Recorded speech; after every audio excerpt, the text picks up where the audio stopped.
മയക്കുമരുന്ന് കേസുകളിൽ സൗദിയിൽ 3 മാസത്തിനിടെ 15ലേറെ വധശിക്ഷകൾ നടപ്പാക്കി. മദ്യക്കടത്ത് മുതൽ ഹെറോയിൻ പിടികൂടിയ കേസുകളാണ് നടപടി.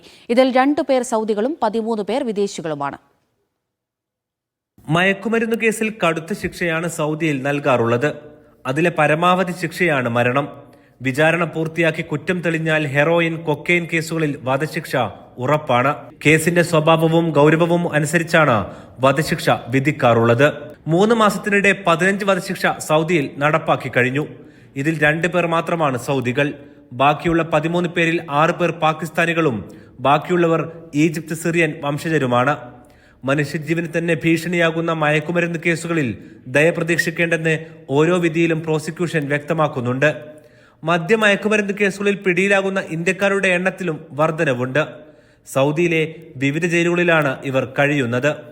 Aftabur Rahman, media 1, Riyadh.